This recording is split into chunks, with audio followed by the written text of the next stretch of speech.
Hello gamers, it's ATO.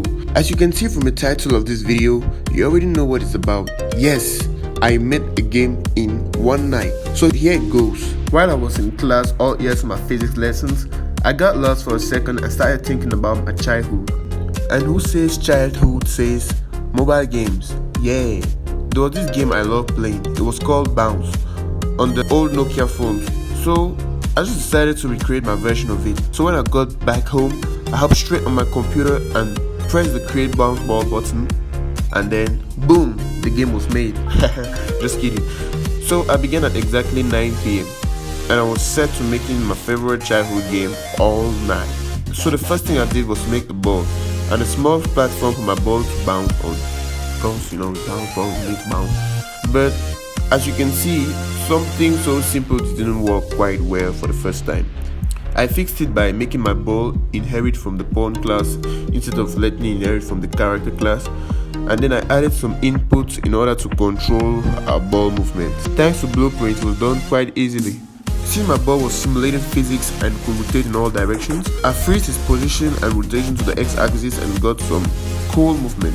Then I quickly implemented jumping for our ball. The camera was too close, so I shifted it a little bit, and now we got a nice looking country. So I realized my ball could jump infinitely many times in the air, so I made him jump only once with a quick script, and now yeah, we have got our movement working. So then I added the wall, but as you can see, the ball could jump infinitely many times on the wall too. That was not what I wanted. That was because I was checking if the ball had hit another object before jumping. And guess what? Well, the wall is an object too. So to fix this, I gave a ground tag to our floor and made the ball jump only after hitting an object with this tag. And yeah, that was pretty much it for the jumping. Then I needed to beautify our level a little bit, so I added this awesome wall and this awesome ceiling. I'm a pro level designer. And now we can bounce. Since we got our core mechanics, that is the bouncing done, we can add some obstacles so adult can exercise. So I put my petty level design skills in practice, tweaking the post-processing to make it look cool, and yeah, I continued the level design to make it look less empty and more consistent, and got a very decent looking level. Now we can bounce.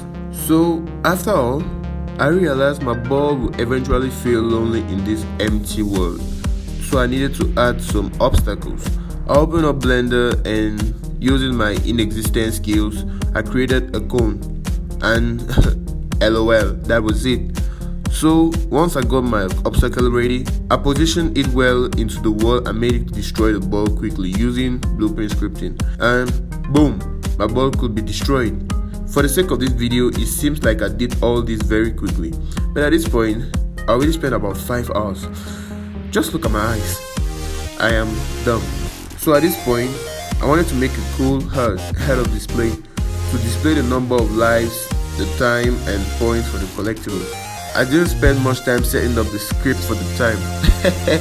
Wow, I'm so dumb, I can't even set the time correctly, LOL. So I fixed it real quick and it worked just fine. I didn't set up the hours for the time, just minutes and seconds. I mean, why would anybody spend up to an hour on this game? It sucks. So next was the lives and respawning I had to set up. And after doing it wrong and failing so many times, I finally got it right after about an hour. Lol, how dumb. Next step to finish my herd was to set up collectibles and points. This sounds simple, but was actually the hardest and the part I spent the most time on. More than an hour trying to destroy the collectible after collision with the player. It sounds dumb, but that's what happened. After trying so many times, my dumb self realized I had not checked simulation during collision box.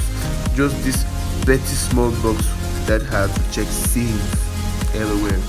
But I did it and it finally worked, and I could collect some ice. Since I got my simple mechanics working right, I could then add some music because, well, a game is not a game without some cool music. So I went to this website where there are all sorts of awesome free sounds and downloaded some sounds and music and added them to my level. At this point, I was pretty much done with the simple game I set forth to make the whole night. So it gave this.